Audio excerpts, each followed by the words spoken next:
শান্তিনিকেতন গ্রন্থ থেকে আজকের প্রবন্ধ হিসাব। রোজ কেবল লাভের কথাটাই শোনাতে ইচ্ছে হয়, হিসাবের কথাটা পাড়তে মন যায় না। ইচ্ছে করে কেবল রসের কথাটা নিয়েই নাড়াচাড়া করি। যে পাত্রের মধ্যে সেই রস থাকে সেটাকে বড় কঠিন বলে মনে হয়, কিন্তু অমৃতের নিচের তলায় সত্য বসে রয়েছেন।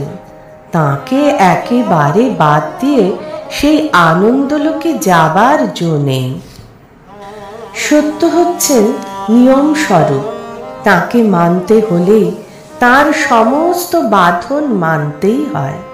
যা কিছু সত্য অর্থাৎ যা কিছু আছে এবং থাকে তা কোনো মতেই বন্ধনহীন হতে পারে না। তা কোনো নিয়ম আছে বলেই আছে। যে সত্যের কোনো নিয়ম নেই, বন্ধন নেই, সে তো স্বপ্ন, সে তো খেয়াল, সে তো স্বপ্নের চেয়েও মিথ্যা, খেয়ালের চেয়েও শূন্য।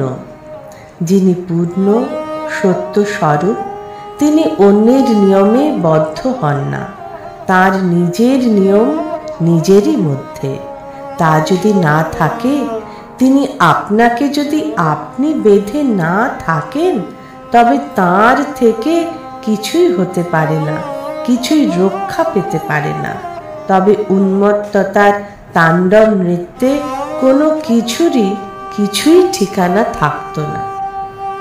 কিন্তু আমরা দেখতে পাচ্ছি সত্যের রূপই হচ্ছে নিয়ম, একেবারে অব্যর্থ নিয়ম।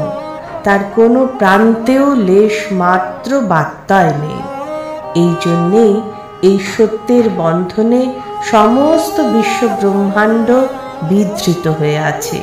এই জন্যেই সত্যের সঙ্গে আমাদের বুদ্ধির যোগ আছে এবং তার প্রতি আমাদের সম্পূর্ণ নির্ভর আছে। গাছের যেমন গোড়াতেই দরকার শিকড় দিয়ে ভূমিকে আঁকড়ে ধরা, আমাদেরও তেমনি গোড়ার প্রয়োজন হচ্ছে স্থূল সূক্ষ্ম অসংখ্য শিকড় দিয়ে সত্যের উপরে প্রতিষ্ঠা লাভ করা। আমরা ইচ্ছা করি আর না করি, এ সাধনা আমাদের করতেই হয়।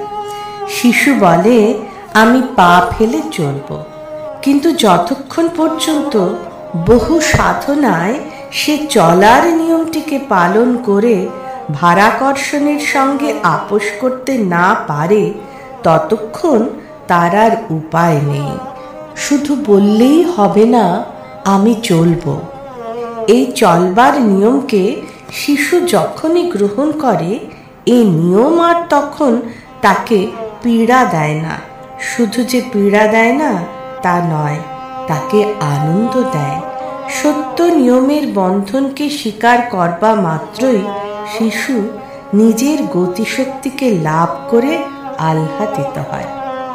এমনি করে ক্রমে ক্রমে যখন সে জলের সত্য, মাটির সত্য, আগুনের সত্যকে সম্পূর্ণ মানতে শেখে, তখন যে কেবল তার কতগুলি অসুবিধা দূর হয় তা নয়, জল, মাটি, আগুন সম্বন্ধে তার শক্তি সফল হয়ে উঠে তাকে আনন্দ দেয়। শুধু বিশ্ব প্রকৃতির সঙ্গে নয়, সমাজের সঙ্গেও শিশুকে সত্য সম্বন্ধে যুক্ত হয়ে ওঠার জন্যে বিস্তর সাধনা করতে হয়। তাকে বিস্তর নিয়ম স্বীকার করতে হয়, তাকে অনেক আবদার থামাতে হয়, অনেক রাগ কমাতে হয়, নিজেকে অনেক রকম করে বাঁধতে হয় এবং অনেকের সঙ্গে বাঁধতে হয়। যখন এই নিয়মগুলি মানা তার পক্ষে সহজ হয়, তখন সমাজের মধ্যে বাস করা তার পক্ষে আনন্দের হয়ে ওঠে। তখনই তার সামাজিক শক্তি সেই সকল বিচিত্র নিয়ম বন্ধনের সাহায্যে বাধামুক্ত হয়ে স্ফূর্তি লাভ করে। এমনি করে অধিকাংশ মানুষই যখন বিশ্ব প্রকৃতির মধ্যে এবং সমাজের মধ্যে মোটামুটি রকমের চলনসই হয়ে ওঠে, তখনই তারা নিশ্চিন্ত হয় এবং নিজেকে অনিন্দনীয় মনে করে খুশি হয়। কিন্তু এমন টাকা আছে যা গাঁয়ে চলে কিন্তু শহরে চলে না, শহরের বাজে দোকানে চলে যায় কিন্তু ব্যাংকে চলে না। ব্যাংকে তাকে ভাঙাতে গেলেই সেখানে যে পোদ্দারটি আছে সে একেবারে স্পর্শ মাত্রেই তাকে তৎক্ষণাৎ মেকি বলে বাতিল করে দেয়। আমাদেরও সেই দশা।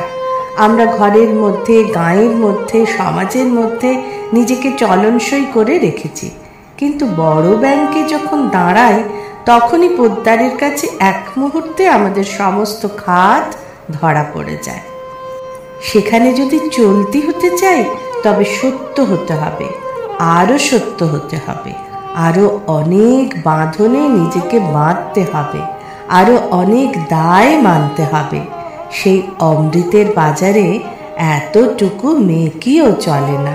একেবারে খাঁটি সত্য না হলে অমৃত কিনবার আশা করাও যায় না।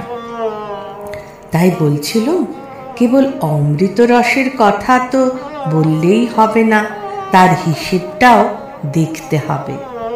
আমরা নিজের হিসেব যখন মেলাতে বসি তখন 2-4 টাকার গরমিল হলেও বলি ওতে কিছু আসে যায় না।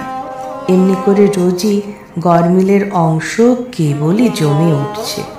প্রকৃতির সঙ্গে এবং মানুষের সঙ্গে ব্যবহারে প্রত্যহই ছোট বড় কত অসত্য, কত অন্যায় চালিয়ে নিচ্ছি, সে সম্বন্ধে যদি কথা ওঠে তো বলে বসি অমন তো আকছার হয়েই থাকে, অমন তো কত লোকেই করে। ওতে করে এমন ঘটে না যে আমি ভদ্র সমাজের বার হয়ে যাই।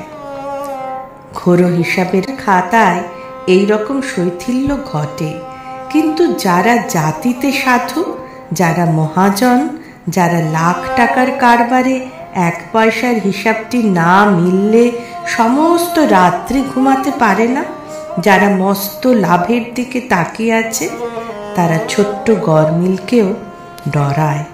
তারা হিসেবকে একেবারে নিখুঁত সত্য না করে বাঁচে না।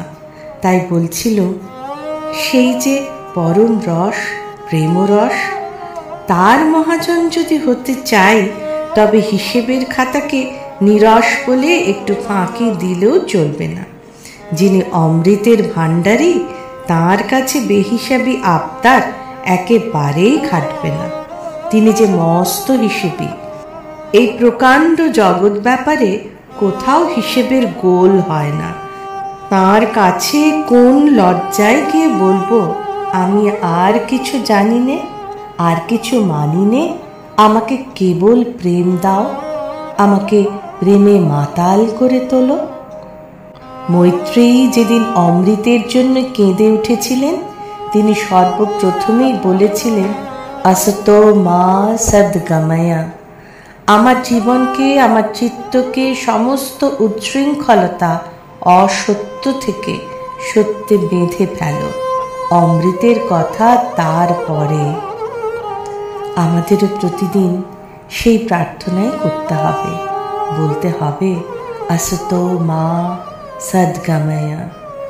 বন্ধনহীন অসংযত অসত্যের মধ্যে আমাদের মন 1000 টুকরো করে ছড়িয়ে ফেলতে দিও না, তাকে অটুট সত্যের সূত্রে সম্পূর্ণ করে বেঁধে ফেলো।